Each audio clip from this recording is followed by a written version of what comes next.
Hello दोस्तों, स्वागत है आप सभी का स्लीपी क्लासेस में। दोस्तों आज एक सवाल डिस्कस करते हैं, बहुत ही मुश्किल सवाल। रिसेंटली ही यूपीएससी ने अपने मेंस सोशियोलॉजी के ऑप्शनल मेंस में सवाल पूछा था ये, and one of those questions जो हम एग्जाम में सोचते हैं कि यार इतनी तैयारी करी अभी भी ये सवाल नहीं आता। बहुत से बच्चे परेशान हो जाते हैं ऐसी चीज़ों को लेकर। तो मैं चाहता हूँ इस क्वेश्चन के थ्रू आपको समझाना कि ऐसे क्वेश्चंस अगर हमारे पास आएँ तो क्या करें, स्ट्रैटेजी क्या रखें, आगे के लिए क्या सोचें। ऑलराइट, तो दोस्तों जैसे सबसे पहली बात तो है, यूपीएससी ने हमसे ये सवाल पूछा। मैं आपको पहले सवाल दिखा देता हूँ। यूपीएससी देखिए, ये सवाल लिखा हुआ यहाँ पर हमारे सामने। वो कह रहे हैं कि वाइट हेड, कोई discuss Whitehead's contention that caste has potential to displace class and colonial contradiction. Okay, ये सवाल था। पहली बात तो कंपलसरी क्वेश्चंस में नहीं था, तो एक बात तो थी, थोड़ा आराम था कि इसको छोड़ सकते हैं, किसी और क्वेश्चन पर दिमाग लगाएं। एंड सबसे पहली ऑप्शन थी टू लीव इट, है ना, छोड़ दें इसको, किसी और पे करें। जो जितने बच्चों ने ये एग्ज़ाम दिया था तो उनसे अगर हमने बात की, पूछा कि इसको कैसे अटेम्प्ट किया, सभी ने ये सवाल छोड़ दिया था। छोड़ना ही चाहिए कि यहाँ पर जो सबसे पहला जो मुद्दा, बहुत बड़ा जो इशू है दोस्तों, वो क्या है कि वाइट हेड, किस वाइट हेड की बात हो रही है। ये तो सर हम सिलेबस में पढ़ते ही नहीं, ना ही कहीं पर कोई ये डिस्क्रिप्टिवली लिखा हुआ है। ये है कौन वाइट हेड? ऑलराइट, एक तो ये वाले वाइट हेड की हमें जो चिंता हो गई, ये है कौन। देन आगे कंटेंशन, कंटेंशन का मतलब है कि उनकी मंशा है या वो असर्ट करते हैं, जो वाइट हेड हैं, जो भी हैं, करते हैं, करती हैं, हमें नहीं पता, ठीक है। तो वो कंटेंशन की बात हो रही है कि वो कह रहे हैं कि कास्ट के पास पोटेंशियल है क्लास और कॉलोनियल कॉन्ट्रडिक्शन को डिस्प्लेस कर देने का, या फिर कंटेंशन है, शी डिसएग्रीज, ही डिसएग्रीज, कि ऐसा नहीं हो सकता। ठीक है, तो मल्टीपल लेवल पर ये एक उलझने वाला क्वेश्चन था। लेकिन दोस्तों अगर ठीक है, अभी तो एग्जाम हो गया, सब कुछ बीत गया, उसके बाद लेकिन इंपॉर्टेंट है कि अगले किसी सालों में ये ना पूछा जाए। अगर पूछा जाए तो उसके बारे में हमें कुछ ज्ञान हो एंड इसके हम कुछ पॉइंट बोरो कर पाएं। जैसे जो भी प्रीवियसली जो सवाल पूछे जाते हैं यूपीएससी के, उसको अगर हम रिसर्च करते हैं अभी आफ्टरवर्ड्स, तो we have that liberty no, जब एग्जाम हो चुके होते हैं, आफ्टरवर्ड जब हम प्रीवियस ईयर क्वेश्चंस डिस्कस कर रहे होते हैं, तो हमारे पास ये लिबर्टी होती है कि उनको थोड़ा सा जो ढंग से अगर हम एनालाइज कर लें एंड थोड़ा ढंग से अगर हम उस पर रिसर्च कर लें तो अच्छे आंसर्स बना सकते हैं। ठीक है दोस्तों, तो इसीलिए हमने इस क्वेश्चन को उठाया, सोचा थोड़ा रिसर्च करें। And very honestly limited understanding थी सब्जेक्ट की, वाइट हेड कौन है, वाइट हेड की अंडरस्टैंडिंग क्या है, कास्ट को लेकर एक्सेट्रा। तो हमने रिसर्च करना शुरू किया। मैं आपको दिखाता हूँ। तो हमने रिसर्च किया, सबसे पहले ये देखिए, ये आपके सामने लगा हुआ है कि वाइट हेड सोशियोलॉजी की देखें तो सही कि वाइट हेड सोशियोलॉजी में है कौन। सबसे पहला जो नाम हमारे सामने आया वो आया and white head social theory something something का। ठीक है, एन वाइट हेड ने कुछ कहा, तो एन वाइट हेड को हमने पढ़ना शुरू किया। एन वाइट हेड तो निकले मैथमेटिशियन, एंड हमने जो हमारा क्वेश्चन डिमांड कर रहा था हमसे कि कास्ट डिस्प्लेस कर पाएगी क्लास को और कॉलोनियल कॉन्ट्राडिक्शन। कॉलोनियल कॉन्ट्राडिक्शंस कौन सी हमें नहीं पता। ठीक है, तो हमने रिसर्च शुरू किया, पता लगा ये वाले वाइट हेड तो नहीं है, एन वाइट हेड नहीं है। देन हमने थोड़ा रिसर्च को और क्लासिफाई किया, रिसर्च में से थोड़ा हमने जो कीवर्ड्स को चेंज किया। देन हमारे सामने बात निकल कर आती है, there is someone known as Judy white head. ठीक है दोस्तों, तो यहाँ पर मैं आपको before we proceed, before I share the answer, तो मैं यहाँ चाहता हूँ आपसे आपको बताना, ये एक डिस्क्लोजर देना कि एक जो हमारा ये आंसर हमने फॉर्मुलेट किया, it is on the writings, it is on the basis of जो लिखा गया बाय जूडी वाइट हेड। तो जूडी वाइट हेड वैसे ईपीडब्ल्यू में लिख चुकी हैं। ठीक है, ईपीडब्ल्यू में consistently she is written articles. तो जूडी वाइट हेड के बेसिस पर ही हमने आंसर बनाया। जूडी वाइट हेड ने जो प्रीवियसली आर्टिकल्स लिखे हैं उस पर अपना आंसर बनाया। तो आपके साथ मैं शेयर कर रहा हूं, आने वाले टाइम में अगर कभी यूपीएससी ऐसे सवाल पूछे तो हमारे पास वाइट हेड से जुड़े हुए कुछ पॉइंट्स हों। दोबारा शायद यूपीएससी वाइट हेड को लेकर सवाल नहीं पूछेगा।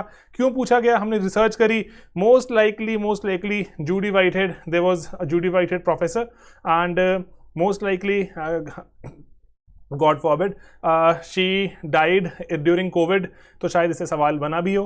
तो I am not sure, but ठीक है, आई एम नॉट श्योर। अगर किसी को इस पर क्लैरिटी है तो प्लीज़ हमें बताएं एंड और क्लैरिटी प्रोवाइड करें। काफ़ी एक ऑनेस्ट एक डिस्क्लोजर है। ओके, देन दोस्तों सवाल पर वापस आते हैं जो हमने अंडरस्टैंड करने की कोशिश करी। 250-240 पेजों के आसपास हमें पढ़ने पड़े इस आंसर को फॉर्मुलेट करने के लिए। तो कंटेंट बनाने की ये दिक्कत तो है कि कंटेंट कंज्यूम करना रिलेटिवली काफ़ी आसान रहता है, कंटेंट क्रिएट करना बहुत मुश्किल है। ऑलराइट, तो चलिए चलते हैं इन जूडी वाइट हेड को, तो हम थोड़ा यहाँ पर रिसर्च को अपने अकॉर्डिंगली आगे बढ़ाते हैं। ठीक है, तो व्हाइट हेड यहाँ पे जो सवाल है, पहले सवाल समझते हैं। सवाल में वो कह रहे हैं कि व्हाइट हेड की कंटेंशन को बताइए। जो व्हाइट हेड कंटेंट कर रहे हैं, असर्ट कर रहे हैं, डिसअग्री, अग्री, जो भी कर रहे हैं, आप बताइए कि कास्ट के पास ऐसा पोटेंशियल है कि वो क्लास एंड कॉलोनियल कॉन्ट्राडिक्शंस को हटा दे। आप इस पर जो पहले तो आप समझाएं कि यहाँ पर सर कि ओके, जो व्हाइट हेड का आइडिया है क्या, what is white heads idea of caste system, थोड़ा बहुत समझना पड़ेगा। एंड उसके बाद इंपॉर्टेंट जो यहाँ जो एक टर्म लिखी हुई है, दैट इज कॉलोनियल कॉन्ट्राडिक्शन। तो आपको बताइए सर कि कॉलोनियल असर्शंस क्या हैं, कि जो हमारे शासक थे पहले, चाहे वो ब्रिटिश थे, एंड दोस्तों हम भूल जाते हैं अक्सर हमारे जो रूलर्स थे, not only Britishers but they were also French. कुछ कुछ कॉलोनीज थी भारत में जो कि फ्रेंच कॉलोनीज भी थी, एंड फ्रेंच कॉलोनीज ने भी भारत की कास्ट सिस्टम को स्टडी किया एंड अकॉर्डिंगली कुछ ओपिनियन फॉर्म करी, स्कॉलर्स ने कुछ लिखा, तो वहां पर उनकी कुछ असर्शंस हैं, वहां पे कुछ वो बात कहते हैं कॉलोनियल हमारे रूलर्स कि this is how India is. ठीक है, ओके। देन उसके बाद अगर हम व्हाइट हेड की बात करें, उनका पर्सपेक्टिव जानना जरूरी है कि how colonial rulers saw caste. Whitehead को क्या लगता है कि उन्होंने जो कॉलोनियल रूलर्स थे कैसे देखा कास्ट को। देन बताएं कि कास्ट के पास पोटेंशियल है डिस्प्लेस करने का क्लास को, या फिर जो कॉलोनियल हमारे पास कॉन्ट्राडिक्शंस आई उसको समझेंगे। एंड देन व्हाइट हेड की आइडिया में भी शॉर्टकमिंग हो सकती हैं, उसको भी जिक्र करेंगे यहाँ पर, एंड आंसर कंक्लूजन की तरफ ले जाएंगे। ऑलराइट, तो बहुत मुश्किल नहीं है इसका स्ट्रक्चर इमेजिन करना, अगर हमें पता हो कि व्हाइट हेड है क्या, व्हाइट हेड करते क्या थे, लिखते क्या थे, एक्सेट्रा। ठीक है दोस्तों, तो इसीलिए अगेन एक चीज की प्राथमिकता निकल कर आती है, वो है कंटेंट की। तो कंटेंट अपग्रेड तो चलता ही रहता है। कंटेंट आप पढ़ते हैं, स्टैटिक कंटेंट बहुत सारा पूछा जाता है एग्जाम में, एंड स्टैटिक कंटेंट को अंडरमाइन किया जाता है क्योंकि आपको लगता है कि स्टैटिक तो सब पढ़ लेंगे, मैं भी पढ़ लूंगा, तो कैसे मैं और पढ़ूं, तो स्टैटिक को अंडरमाइन नहीं करना हमने। Getting it? तो बहुत से इंक्रीजिंगली आप टॉपर से सुनेंगे, टॉपर से बात करेंगे, वो बताएंगे कि स्टैटिक कंटेंट अंडरमाइन नहीं हो सकता, उसके ऊपर कुछ आपने अपडेशंस डालनी है, आपने कुछ करंट अफेयर्स डालना है, दैट्स अ सेपरेट थिंग। तो अभी हम एक और भी हम प्रोसेस चला रहे हैं अपने, जो हमारे बहुत सारे बैचेस चलते हैं, बैचेस में हम अभी ईपीडब्ल्यू की सेपरेट, ईपीडब्ल्यू एंड पर्टिकुलरली अभी हम यूज कर लेते हैं EPW, Indian express and the Hindu, 3 sources हैं। ठीक है, तो मैं आपको भी बता देता हूं वैसे यहाँ पर, Indian express, the Hindu and EPW. EPW is W, है ना, weekly, it's a weekly thing. जो इंडियन एक्सप्रेस एंड हिंदू हैं दे आर डेली। तो इफेक्टिवली हमारे पास कंटेंट जनरेट तो हो रहा है, लेकिन दोस्तों इतना कंटेंट अगर हम उस पर कैप्चर करने लगेंगे तो बहुत सारा कंटेंट है, रिटेन कैसे होगा, जीएस भी पढ़नी है, सोशो में मार्क्स कम होने शुरू हो जाएंगे, एटसेट्रा। तो इसीलिए कंटेंट का बैलेंस बनाए रखें। तो एक अटेम्प्ट कर रहे हैं कि इनमें से जो इंपॉर्टेंट आर्टिकल्स कुछ आए तो क्विक उनकी समरीज बना के आपके साथ शेयर की जाए, चाहे वो मंथली की जाए, ठीक है, या फिर मंथ में 2 बार की जाए, क्विक समरीज, ठीक है, ताकि आप भी उनको मिस ना करें। एंड सब्जेक्ट वाइज हम देख भी लें, ये कुछ 4-5-6 इंपॉर्टेंट आर्टिकल्स थे, लेकिन इसमें से कुछ कुछ पॉइंट्स ही हैं जो हमारे सिलेबस में कहाँ मैच करते हैं, उनके बारे में हम चलिए जान लेते हैं। तो ऐसा कुछ हम एक प्रोजेक्ट बनाने की कोशिश कर रहे हैं, शुरू कर रहे हैं। बहुत सिंप्लीफाइड रखेंगे, हैवी नहीं करना, क्योंकि जब कंटेंट हैवी हो जाता है रिटेन करना मुश्किल है, सारी की सारी हमारी एज जो धरी रह जाती है कि हमें अगर कंटेंट इतना अपार फैला लिया हमने, रिटेन ही नहीं हो पा रहा। ठीक है दोस्तों, तो इस पे काम करते हैं। ऑलराइट, नीचे चलते हैं, यहाँ पे देखते हैं कि अब इंट्रोडक्शन, पहले व्हाइट हेड कैसे इमेजिन करते हैं इनके बारे में जाने। तो दोस्तों यहाँ व्हाइट हेड लिखते हैं यहाँ पर कि व्हाइट हेड ने 1992 में एक बहुत इंपॉर्टेंट एक पेपर पब्लिश किया, एंड व्हाइट हेड उसमें ना, मैं आपको अगर मैं क्विकली समझाने की कोशिश करूं, व्हाइट हेड ने 2 पर्टिकुलर लोगों पे अटैक किया। एक उन्होंने आइडिया अटैक किया ऑफ ड्यूमो, ठीक है, ड्यूमो का आइडिया ऑफ कास्ट है, एंड देन एक आइडिया जो कि डेवलप किया गया बाय बुगले, ठीक है, तो गूगल बोल देते हैं, बुगले बोलते हैं, जैसे भी आपका मन करे। तो उनके दोनों के आइडियाज को अटैक किया एंड बोला कि आप जिस तरह से कास्ट को इमेजिन कर रहे हैं, that is not the proper और रादर द राइट कॉन्टेक्स्ट और rather the right way to imagine caste. तो अब यहाँ पर व्हाइट हेड लिखते हैं उस पेपर में, 1992 में पब्लिश हुआ, वो ब्रिटिश एंड फ्रेंच जो हमारे रूलर्स थे उनकी कास्ट सिस्टम के जो अंडरस्टैंडिंग को एनालाइज करते हुए कि कैसे प्रोग्रेसिवली उन्होंने समझा, उसके बारे में बात होती थी। तो यहाँ पर अब बात कर रही हैं वो, एंड शी राइट्स कि जो व्हाइट हेड लिखती है कि जो कास्ट है उसका एक स्पेसिफिक सा बड़ा पॉलिटिकल सा और एक रिचुअलिस्टिक एक हमारा कैरेक्टरिस्टिक जो अटैच कर दिया। रादर आगे वो वर्ड यूज करेंगी कि सिनिक डॉकी। सिनिक डॉकी का मतलब क्या होता है, मैं आपको अगर बताऊं, सिनिक डॉकी, ठीक है, इसका मतलब क्या होता है कि जैसे मैं बोलता हूं ना कई बार कि अगर आप जैसे लेट्स से इमेजिन करते हैं कि एक ऑल इनकम्पसिंग सा एक वर्ड होता है, कि एक ऑल इनकम्पसिंग अगर मैं एक जो शब्द यूज करूं किसी के लिए, तो that is known as synecdoche. ठीक है। तो जैसे कि फॉर एग्जांपल ऐसे कि आप यूज करते हैं, बहुत ही कॉमनली आप यूज करते हैं कि भारत 5 विकेट से जीत गया, है ना, स्टैंडर्ड एग्जांपल है, गूगल करेंगे आपको शायद ऐसे एग्जांपल दिखेगा कि, और ऐसे बोलेंगे कि भारत जो पर्टिकुलरली आप बोलें कि पार्टिसिपेट कर रहा है टोक्यो ओलंपिक्स में, तो क्या दोस्तों पूरा का पूरा भारत जाके पार्टिसिपेट कर रहा है, या पूरा का पूरा भारत जीत गया था 5 विकेटों से, है ना, 11 इंसानों की टीम थी, लेकिन हम पूरा एक ऐसे क्या इमेजिन करते हैं कि अच्छा भारत ही था, वो 11 लोग थे लेकिन भारत के रिप्रेजेंटेटिव थे, एंड इसके थ्रू ही हम भारत को इमेजिन करते हैं कि जैसे श्रीलंका की इतनी सी टीम थी 1996 वर्ल्ड कप में, उन्होंने कितनी तबाही मचाई, कितने सारे मैचेस जीते। ऐसे तो नहीं था ना कि सारे के सारे श्रीलंका में जितने भी लोग रहते हैं बहुत ऑसम प्लेयर्स होंगे, वो 11 बहुत ऑसम थे। तो सिनिक डोकी का मतलब क्या होता है कि जब हम ऐसे वर्ड्स यूज करते हैं कि इंग्लैंड जीत गया 5 विकेटों से, इसका मतलब हुआ कि इंग्लैंड पूरा नहीं जीत गया, इंग्लैंड की टीम जीत गई। समझ जाओ, है ना, समझदार को इशारा काफी टाइप वाली बात, कि एक शब्द से मैंने आपको पूरी बात समझाने की कोशिश करी, दैट इज सिनिक डोकी। ठीक है, तो ऐसे ही वो कह रहे हैं कि भारत का सिनिक डोकी बन गया है कास्ट, कि कभी भी भारत को इमेजिन करना होता है, आप शब्द यूज करते हैं कि भारत तो बहुत ही कास्ट ड्रिवन है, भारत तो बहुत कास्टिस्ट है, तो कास्ट अच्छी है बुरी है, उस पर फिर एनालिसिस शुरू हो जाता है। Bharat and caste are one and the same thing. तो कह रहे हैं अंग्रेजों ने इवन फ्रेंच जो जितने हमारे कॉलोनाइजर्स थे, उन्होंने भारत को सिनिक डोकी प्रोवाइड किया ऑफ कास्ट, कि बस दैट्स इट। जैसे बोलते हैं ना कि land of snake charmers etcetera, उतना भी नहीं, वो कह रहे हैं उससे बहुत हद के दर्जे का लेवल ले गए। Bharat and caste became one and the same thing, कि कास्ट की बात होगी, किसी और कंट्री को इमेजिन नहीं करते थे आप, सिर्फ और सिर्फ किसकी बात करते थे, इंडिया की। इंडिया की बात करेंगे, किसकी बात होगी, सिर्फ कास्ट की। कास्ट से इंडिया, इंडिया से कास्ट, एक ही बात बन गई थी। तो वो कह रहे हैं कि इसी को चीज को वो थोड़ा कॉन्सेप्शन को थोड़ा चैलेंज भी चाहती है करना, कि कैसे उनकी अंडरस्टैंडिंग जो है व्हाइट हेड की, वो थोड़ा जो चाह रही है उस चीज को देखना कि ऐसा क्यों किया होगा ब्रिटिशर्स ने और फ्रेंच ने। ओके, तो वो कह रहे हैं कि पॉलिटिकल रिजिडिटी आ गई एंड जो रिचुअल रिजिडिटी भी आ गई, एंड 19th सेंचुरी मतलब 1850 के बाद तो ये स्टेप और बढ़ते गए आगे। वो कह रहे हैं जो भारत में जो एथनोग्राफर्स आए, उन्होंने देखा कि ये तो टाइमलेस सा एक इंस्टीट्यूशन है, भारत में कास्ट सदियों से चलता आ रहा है, ऐसा ही होगा, और इसमें ऑपरेशन भी देखा गया, उनको लगा ऑपरेशन है, और कि जैसे किसी के साथ अन्याय हो रहा है, किसी को बहुत फायदा मिल रहा है, इसको लेकर ही वो ओवरऑल कह रहे थे ये तो यूरोप से बहुत डिफरेंट जगह है। एंड डिफरेंस को उन्होंने एक पायदान की बात दे दी कि हमारा जो यूरोप ऊपर, इंडिया नीचे, क्योंकि यूरोप में जो जैसे आगे इवन लिखते भी हैं, जैसे लुई दूमो लिखते हैं कि जो यूरोप है वो बार बार इक्वालिटी प्रोड्यूस करता है, भारत बार बार हायरार्की प्रोड्यूस करता है ना, ये लिखते हैं ना ये वाला कि Europe west produces class, India और रादर ईस्ट प्रोड्यूसेस कास्ट, ये डूमो लिखते हैं। एंड इस बात को वो चैलेंज भी करती हैं white head, that is not correct. सिर्फ और सिर्फ वो कह रहे हैं दो डिफरेंट तरह से लोग एग्जिस्ट कर रहे हैं, एंड ये ऐसा करेगा वो वैसा करेगा, ये कहना सही नहीं है। ओके, देन जो यूरोपियन अगर हम यहाँ बात करें, तो उसके बाद हुआ क्या कि पर्टिकुलरली जो यूरोप ने भारत को इस तरह से जब एक तरह से एक लाइट में दिखाना शुरू किया, एंड अपने कॉलोनियल एडमिनिस्ट्रेशन को और अपने कॉलोनियल ड्रीम्स को एक्सपैंड करना शुरू किया कि हम तो भारत को सही करने आए हैं, भारत में बहुत ज्यादा देखिए कितना बुरा चल रहा है, उसको सही करने आए हैं। तो ओवरऑल कॉलोनियल एडमिनिस्ट्रेशन ने अपने आप को जस्टिफाई करना शुरू किया, because caste became synecdoche of India. Okay, अब आगे बढ़ते हैं यहाँ पर। तो जैसे वही पूरा आंसर बनाया, 5-6 पेज का आंसर है, तो ताकि आपको थोड़ी क्लैरिटी रहे, क्योंकि इट्स अ न्यू कॉन्सेप्ट ना, white head is a new thing.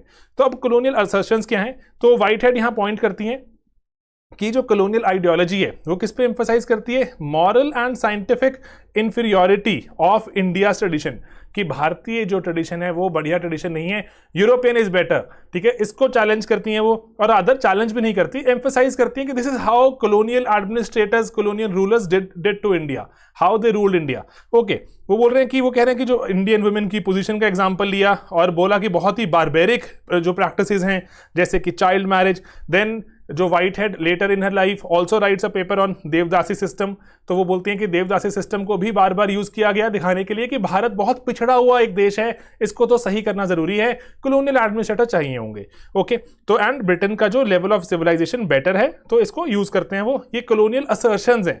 And then उसके बाद वो इसीलिए उन्होंने क्या किया, सोल इंडेक्स बना लिया भारत को समझने के लिए, किसको, कास्ट को, सिंगल एक एक्सप्लेनेटरी कैटेगरी, भारत को समझना है तो कास्ट को समझ लो, दैट्स इट, और कोई भी चीज नहीं है, ना तो कोई गांव है, ना तो कोई रिलीजन की बात करते थे, ना फैमिली के टाइप की, कुछ भी नहीं, that's it, only caste. Then उसके बाद तो वो कह रहे हैं कि इसीलिए कास्ट एक जो ब्रिटिश रूलर्स का एक ऐसा एक जरिया, सिर्फ और सिर्फ उतना जरिया नहीं रहा कि भारत को डीमीन सब्जुगेट करने का, रादर उन्होंने बोला कि अगर जैसे पर्टिकुलरली जैसे देखा कि उसके बाद देश में जब नेशनल मूवमेंट शुरू होती है, नेशनल मूवमेंट के दौरान various caste they start coming together, तो उनको तोड़ने के लिए बोला कि नहीं, अच्छा ब्राह्मणिकल टिरनी चल रही है ना, वर्ड यूज होता है ये ब्राह्मणिकल टिरनी, ये इग्नू में भी गिवन है। तो वो बोलते हैं कि ब्राह्मण्स बहुत अत्याचार कर रहे हैं लोअर कास्ट पर, लोअर कास्ट को अगर हमने हक दिलाना है तो ब्रिटिशर्स ही ऐसा कर सकते हैं एटसेट्रा, है ना, डिवीजन शुरू करनी। तो यहां पर इसीलिए जो कास्ट को वीकन करने के लिए और अपीजमेंट करने के लिए भी नेशनल मूवमेंट वीकन हो जाए, ऐसा मानती है व्हाइट हेड कि उसके वहां पर चलते हुए यहां पर जो कॉलोनियल एडमिनिस्ट्रेटर्स ने ये हथकंडे भी अपनाए। ओके, देन अब व्हाइट हेड और क्या समझती हैं कॉलोनियल अंडरस्टैंडिंग ऑफ कास्ट पर? वो लिखती हैं कि जो यूरोपियन परसेप्शन है पर्टिकुलरली, वो क्या जैसे यहाँ पे डिमांड करती है कि जो हिस्टोरिकल रिकंस्ट्रक्शन है, जो हिस्टोरिकल रिकंस्ट्रक्शन मतलब इतिहास, भारत का इतिहास यूरोपियन कैसे समझते हैं उसकी अगर हम बात करें, तो उन्होंने वहां पर अपना कल्चरल प्रेजुडिस डाल दिया। ठीक है, अपना कल्चरल प्रेजुडिस डाल दिया यूरोपियंस ने। उनको लगा कि अरे हमारे यहाँ तो ऐसे कुछ होता है, आपके यहाँ डिफरेंट होता है, दैट मीन्स आप you are not doing it right. ठीक है, तो अपना प्रेजुडिस डालकर वहां पर अपनी कमेंट्रीज लिखी, कास्ट को एनालाइज किया एंड रादर कास्ट के थ्रू भारत को भी डिमीन करना स्टार्ट कर दिया। अकॉर्डिंगली अपने कॉलोनियल एम्बिशंस को वहां पे जस्टिफाई करना शुरू कर दिया। ओके, देन उसके बाद अगर हम बात करें कि कास्ट, वो बोलते हैं कि जो most powerful element of stability in feudal structure, जिसने रूरल एरियाज वगैरह की बात भी करें अगर, फ्रॉम द कन्वर्शंस, है ना, तो अब यहाँ पर कन्वर्शंस मतलब कि जो वो कहना कि ना जो बहुत सारे चर्निंग होती है और कभी कोई पॉलिटिकल स्ट्रक्चर में ऊपर आ रहा है, कोई नीचे जा रहा है, वो कह रहे हैं बहुत सारी कन्वर्शंस वगैरह होती रहती हैं एंड जैसे उतार चढ़ाव आते रहते हैं, लेकिन स्टेबिलिटी कौन प्रोवाइड कर रहा है? वो भी कास्ट प्रोवाइड कर रही है। तो हर चीज के पीछे सिर्फ एक चीज डाल दी, कौन सी है? वो कास्ट। ओके, तो इसीलिए भारत को दिखाया कि भारत तो आर्केइक है, बहुत ही पुरातत्व है, बहुत ही पुराने इंस्टीट्यूशन चलते हैं, मॉडर्न टाइम्स के साथ नहीं चलते, इक्वालिटी की बात नहीं करते एटसेट्रा।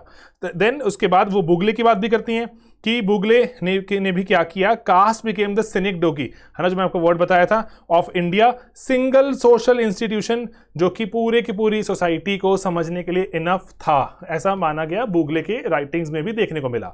ओके, ठीक है, तो अब यहाँ पर ये जो कॉलोनियल हमारे पास असर्शंस, उनकी अंडरस्टैंडिंग हमें यहाँ पे क्लियर होती है कि कास्ट को कितनी महत्वता दी उन्होंने, चाहे भारत को डिमीन करने के लिए, चाहे रूल करने के लिए, चाहे उसके बाद नेशनल मूवमेंट को भी ब्रेकन करने के लिए, बहुत सारे यहाँ पर जो चीजें लाई गई कास्ट को लेकर।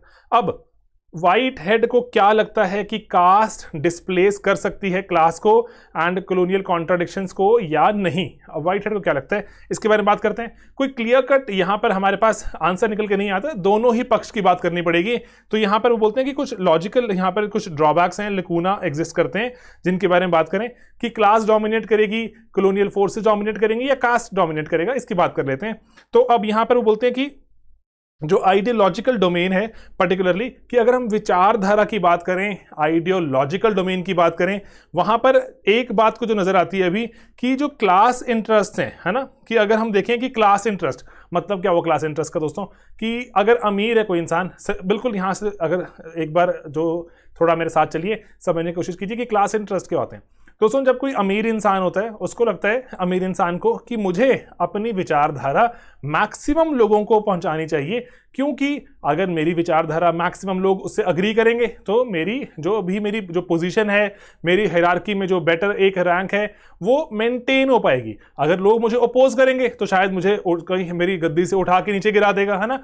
तो इसीलिए मैक्सिमम क्या कोशिश की जाती है कि जो क्लास इंटरेस्ट है ना, जो मैं अपने एक पोजीशन को मेंटेन करने के लिए जो भी तरीके अपनाता हूं या फिर मैं जैसे भी कुछ काम करता हूं, उस पे वहां पर अगर हम देखें कि वहां पे एक सॉलिड अजम्पशन मानी जाती है कि जो नीचे वाले, जो अगर लोअर क्लास की बात हो रही है, अपर क्लास कोई बात कह रहा है तो लोअर क्लास उस पर अग्री कर रही है, कंसेंट दिखा रही है। That's a very very big जो अजम्पशन टू मेक।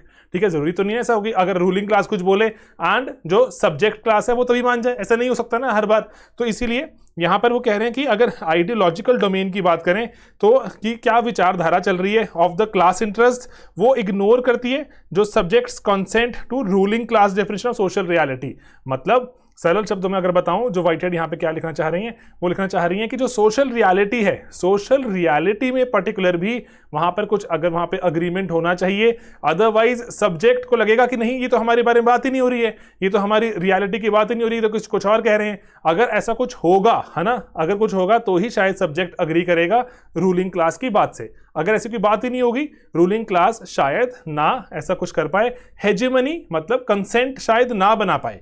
ठीक है, ओके। तो इसलिए अब यहाँ पे क्या बोल रहे हैं कि जो कॉन्सेप्शन ऑफ क्लास हेजेमनी, उनका जो राइटिंग स्टाइल है थोड़ा सा कॉम्प्लेक्स भी है, तो इसलिए मैं ट्राई कर रहा हूँ थोड़ा सिंप्लीफाई करने की।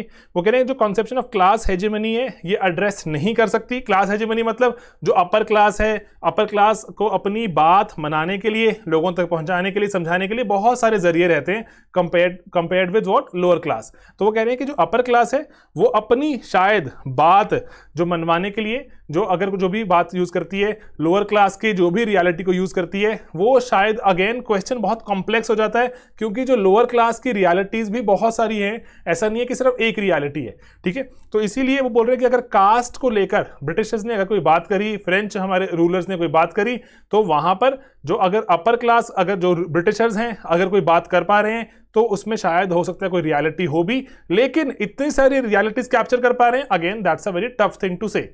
ओके, देन वो कह रहे हैं कि जो डूमो है, डूमो लिखते हैं बहुत ही कन्वीनियंटली वो स्मगल कर देते हैं, स्मगल कर देते हैं मतलब बहुत ही कन्वीनियंटली असर्ट कर देते हैं अपने आइडियाज को।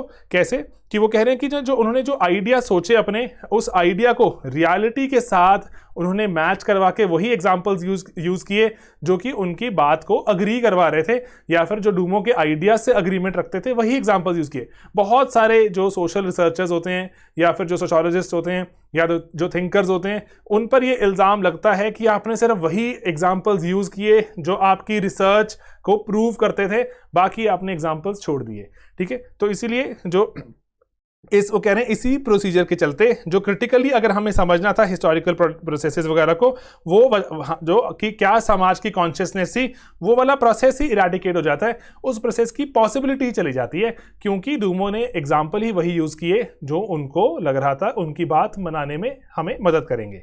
ओके, देन वहां पे लिखते हैं कि अगर आप कास्ट एंड क्लास की बात कर रहे हैं, तो कास्ट एंड क्लास पर्टिकुलरली कि क्या कास्ट क्लास को रिप्लेस कर पाएगी नहीं कर पाएगी, तो वो कह रहे हैं जो ब्राह्मण्स हैं वो तो लैंडलॉर्ड्स हैं, है ना, बहुत सारी जगहों पर ब्राह्मण्स अपर कास्ट, लैंडलॉर्ड्स भी अपर क्लास बन गए, तो ब्राह्मण्स तो ऑलरेडी लैंडलॉर्ड्स हैं, तो लैंडलॉर्ड्स हैं, that means caste and class replace कर देगा नहीं कर देगा, ये तो शायद डिबेट ही हमारी सही नहीं है। ऑलरेडी लगता है बहुत जगहों पर ये रिप्लेस्ड है, इट इज ऑलरेडी रिप्लेस्ड कि top caste is top class as well.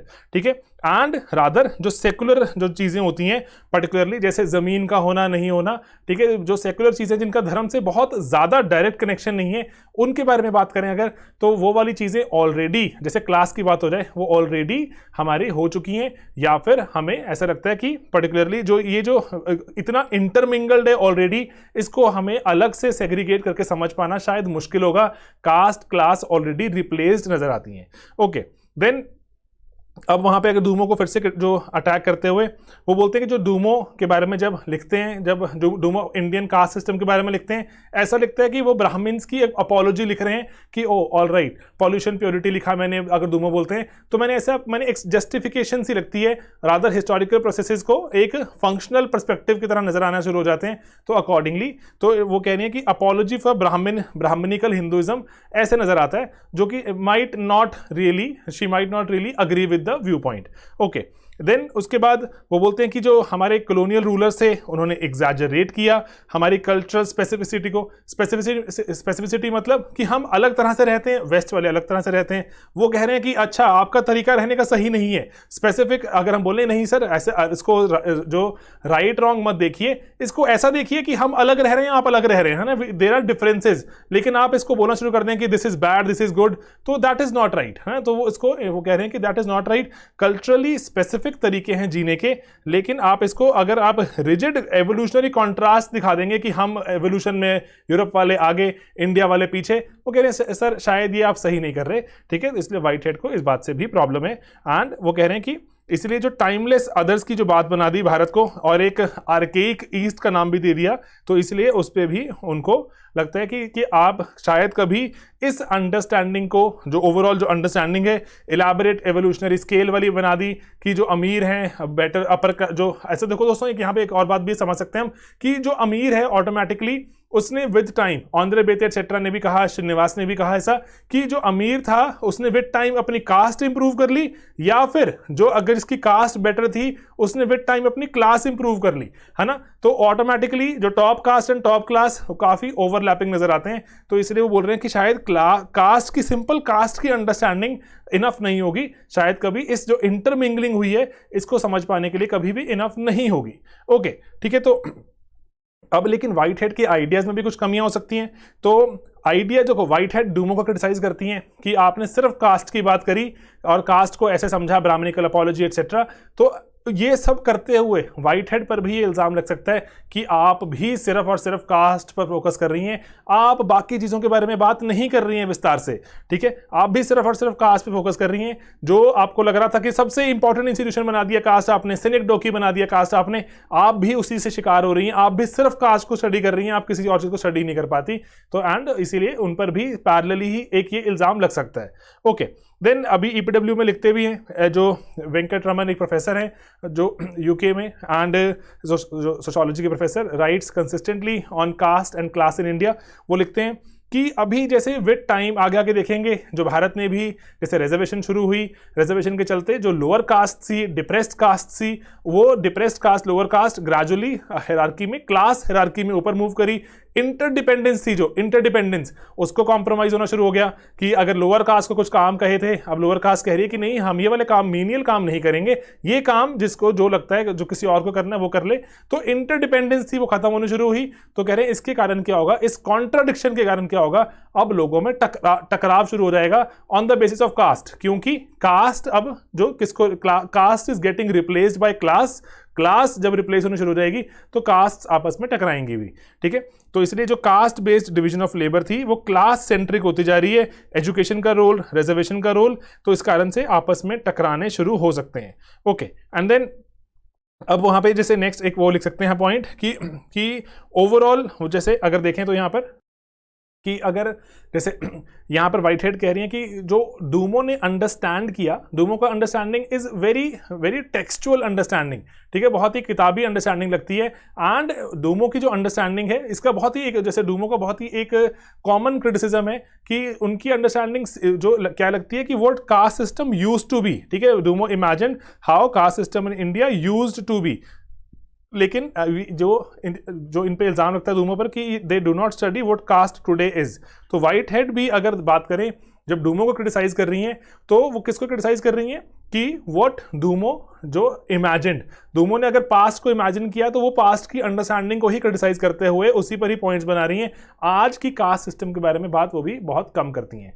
Okay, and then यहाँ पर जो बोलें कि ओवरऑल जो भी आपको एक इमेजिन जैसे जो करना है पूरे प्रोसेस को, वो यही है कि देखो जब भी ना आपको जैसे स्पेसिफिक क्वेश्चन था तो इसे स्पेसिफिकली डिस्कस करना पड़ा। जो कास्ट इन क्लास की अंडरस्टैंडिंग है, कास्ट क्या क्लास को रिप्लेस करती है, क्लास कास्ट को रिप्लेस करती है, तो उसमें there are a lot of people who have written extensively on it. हमने उस पर कुछ जो कलेक्शन करके भी रखी हुई है, और विद टाइम कुछ नए नए आर्टिकल्स आ जाते हैं, 2-3-4 पॉइंट्स हमारे ऐड हो जाते हैं, कौन से तरह के क्वेश्चन को कैसे फॉर्मुलेट किया जाए एंड कैसे अपने कंटेंट को हम मोल्ड करें, that can easily be done using the content that we already have, ठीक है। लेकिन स्पेसिफिक क्वेश्चन आएगा व्हाइट हेड ने क्या समझा क्या नहीं समझा, जो कॉलोनियल हमारे पास क्या डिसएग्रीमेंट्स हैं एटसेट्रा, तो उस पर अगर हमें सवाल करना होगा तो हमेशा हमारे हाथ बंधे हुए नजर आएंगे। डरना नहीं है, because these are very tough questions asked by UPSC. Accordingly ऐसे सवाल ऑप्शन में अगर आ रहे हैं तो छोड़ने पड़ेंगे, ठीक है। अगर ऑप्शन में नहीं आ रहे, कंपलसरी में आ रहे हैं, जितना हाथ पांव मार सकते हैं मार लीजिए। बहुत इस पे अगर ऐसा लगता है कि नहीं कुछ है ही नहीं, मुझे बात समझ नहीं आ रही ना, हु इज व्हाइट हेड, अभी हमने सर्च किया हु इज व्हाइट हेड, हमें यही समझ नहीं आ रहा, तो we can always leave it. अगर 10 मार्कर का जैसे कंपलसरी रहता है, 10 मार्कर छोड़ देंगे, कुछ भी आर्बिट्ररी लिखने से बहुत बेटर है इसको छोड़ दीजिए, क्योंकि एग्जामिनर को भी पता है it's an arbitrary, it's a very tough question, accordingly they expect the same हमारे से आंसर्स में भी ऐसे एक्सपेक्ट करते हैं। कई बार ऐसा होता है ना कि अगर ओपन होता क्वेश्चन कि क्या कास्ट क्लास को रिप्लेस कर सकती है, ठीक है, तो हम उस पर कुछ भी बनाना शुरू करते हैं। क्या कास्ट क्लास को रिप्लेस कर सकती है अकॉर्डिंग टू कॉलोनियल कॉन्ट्राडिक्शंस, हम कुछ और बनाना शुरू करते हैं। उन्होंने वर्ड बना दिया व्हाइट हेड के हिसाब से, बताइए, तो बिकम द टफ क्वेश्चन। ठीक है दोस्तों, तो इसमें डरना नहीं है। मैं इस क्वेश्चन के थ्रू आपको मल्टीपल चाहता हूं मैसेजेस देना, डरना नहीं है। सेकेंडली, अब क्वेश्चन पूछा जा चुका है तो उस पर रिसर्च करनी पड़ेगी, कुछ आंसर बनाना पड़ेगा, कुछ समझने की कोशिश करनी पड़ेगी। ऑलराइट, तो वेरियस और आर्टिकल देखते हैं यहाँ पर। जैसे रॉबर्ट डिलीज लिखते हैं कि जैसे जैसे ऑक्यूपेशन डाइवर्सिफाई होती जाएंगी मॉडर्निटी में, ट्रेडिशनल कास्ट सिस्टम जो हमारा जो इवॉल्व होता जाएगा एंड इंटरडिपेंडेंस है वो म्यूचुअल राइवलरी में कन्वर्ट हो जाएगी। हमने पहले भी देखा, वेंकट रमन जी भी लिखते थे। ओके, योगेंद्र सिंह का कॉन्सेप्शन, डूमो का कॉन्सेप्शन भी डाल सकते हैं यहाँ पर कि कास्ट इंपॉर्टेंट तो है, हाँ, हमारे देश को समझने के लिए, पॉलिटिकली भी यूज होती है अभी भी कास्ट एज ए रेजर्वॉयर, टीके ओमन कहते हैं, है ना, तो इसलिए इंपॉर्टेंट तो है अभी। एंड देन उसके बाद अगर हम अपने पुराने टाइम में देखें, ब्रिटिश एंड फ्रेंच वाला एनालिसिस अगर हम करें, तो वहां पर भी जो पावर जो क्या नजर आती है कि मल्टीवोकल एबिलिटी मतलब आप अगर जगह जगह से वेरियस तरह से इमेजिन करें जो भारत की रियलिटी, कास्ट कहीं ना कहीं उसमें छुपी हुई मिलती है, उसके फाइबर में हमेशा ही दिखेगी आपको। इसीलिए कास्ट की एबिलिटी तो बहुत ही बड़ी है कि वो क्लास के बियॉन्ड जाती है एंड रादर वो इतिहास के बियॉन्ड जाती है। ऐसा नहीं है कि सिर्फ कॉलोनियल रूलर्स ने इसको ऐसे किया, उसके पहले भी ऐसा होता होगा, तो इसके बियॉन्ड जाती है। ठीक है, तो ये बात तो है, दैट इज ट्रू, है ना, जो व्हाइट हेड भी शायद जो कहना चाह रहे हैं और बाकी लोगों ने भी कहा। ठीक है, तो इसीलिए आज अगर हमें बात करनी है तो हमें कॉलोनियल पास्ट में कास्ट को कैसे इमेजिन किया गया, उसको कैसे आगे प्रमोट किया गया, उन आइडियाज़ को जिससे भारत में जो कि लोगों में डिवीजन भी फैली, उसको समझना ज़रूरी है। अगर हमें डेवलपमेंट मॉडल चलाने हैं, सोशल पॉलिसीज़ को अगर हमें और वैल्यूएबल इंसाइट्स लेते हुए आगे जो प्रमोट करना है सोशल पॉलिसी को, तो ये जानना ज़रूरी है डेमोक्रेटिक प्रोसेसेस वगैरह को कि हमारी अंडरस्टैंडिंग क्या थी कास्ट की प्रीवियसली। Getting it? तो इस पर आप एक्स्ट्रा कंटेंट भी है यहाँ पर अटैच कर दिए, एम.एन. श्रीनिवास कैसे समझते हैं एंड लुई डूमो का आइडिया, होमो हिरार्किकस एटसेट्रा, है ना, ये सब हमने पढ़ा हुआ है। और जो भी उसके beyond, what is Brahmanism according to Rajeev Bhargava, it was a beautiful article, है ना, ये नेट पे गिवन है कि ब्राह्मणिज्म होता क्या है। आपसे सवाल पूछ सकता है यूपीएससी, व्हाट इज ब्राह्मणिज्म। ठीक है, आपको ब्राह्मणिज्म के पॉइंट ढूंढने होंगे, करना होगा। ठीक है, तो राजीव भार्गव का बहुत ही बढ़िया आर्टिकल है, यहाँ पर मैं इसको अटैच भी कर रहा हूँ। ठीक है, साथ में आप इसको भी देख सकते हैं। ऑलराइट, तो इसीलिए मल्टीपल चीज़ें, कंटेंट ही सब कुछ, कंटेंट इज किंग, कंटेंट है तो आंसर भी फॉर्मुलेट हो जाते हैं, कंटेंट है स्ट्रक्चर बन जाते हैं, etcetera, a lot could be done. ठीक है दोस्तों, तो बस यही आइडिया था आज का, जो वीडियो शायद लंबा बन सकता था, इसीलिए मेरे को लगा कि मैं आपके साथ जाके शेयर करता हूँ एंड अकॉर्डिंगली इसको थोड़ा डिस्क्रिप्टिवली लेके चलता हूँ ताकि आप भी साथ चलें एंड डरे नहीं। बहुत सारा कंटेंट जो हम पढ़ते हैं वो एग्जाम में डायरेक्टली यूज़ होगा, बहुत सारे बच्चों ने इसके बारे में कहा भी, लिखा भी, थोड़ा कॉन्फिडेंस डिराइव कीजिए इस बात से। एंड देन सेकेंडली, नई नई चीज़ें आती जाएंगी। हम भी अभी एक छोटा सा एक मॉड्यूल डालने की कोशिश कर रहे हैं जिसमें कुछ करंट अंडरस्टैंडिंग्स हो जाएंगी एंड उनको बहुत फैलाएंगे नहीं, ठीक है, रखेंगे उनको ब्रीफ ही, लेकिन आपके जैसे एग्जिस्टिंग जो मॉड्यूल्स हैं हमारे, जैसे 2022 के अगर बैच की बात करूं मैं, तो 2022 के हमारे ऑलरेडी जैसे 1 to 3 बैच चल रहे हैं, 4th बैच की इनरोलमेंट्स आर ऑन। तो इन बैचेस में तो ये फ्री ऑफ कॉस्ट ही दिया जाएगा एक्स्ट्रा, लेकिन फर्दर बैचेस में batch 4 onwards it will be थोड़ा सा स्लाइटली चार्ज्ड, क्योंकि because we will be spending resources on it and already courses बहुत ही लो प्राइस रहते हैं बच्चों, एंड लो प्राइस को मेंटेन करना, सस्टेन करना, और अदर इतने जैसे लोग अब जो साथ में जुड़ते जा रहे हैं, तो बिकम्स अ मॉरल इम्पेरेटिव, ठीक है, कि ज़रूरी भी है कि आप इसको लो कॉस्ट पे मेंटेन रखें, लेकिन अगर कुछ एडिशन चीज़ लेकर आनी है, नए लेकर आना है, थोड़ी सी कॉस्ट माइट गेट इंक्रीज। ठीक है दोस्तों, तो लेकिन अभी यहाँ जो पहले 4 बैचेस हैं 2022 तक के, वहाँ तक तो it will be available to you all, ठीक है, लेकिन later on it might get charge. Alright, तो ये इन्फॉर्म करना ज़रूरी है, ड्यूटी है। अगर अब बाद में बोले कि नहीं सर आपने बोला नहीं, बताया नहीं, ठीक है, चलिए। तो दोस्तों थक गया मैं बोलते बोलते, आप भी जाइए, पढ़िए, मेहनत कीजिए और रिसर्च कीजिए, व्हाइट हेड को जानिए। अगर लगता है कोई और व्हाइट हेड की बात हुई थी, यूपीएससी ने किसी और के बारे में बात की थी एंड यहाँ पे शायद हमने कुछ और ही पढ़ लिया, तो प्लीज़ बताइए, ठीक है दोस्तों, क्योंकि कलेक्टिवली अगर लर्न करें वो भी बढ़िया चीज़ होगी ना। ऑलराइट, चलिए मिलेंगे दोस्तों अगले वीडियो में बहुत ही जल्द। Bye bye, take care.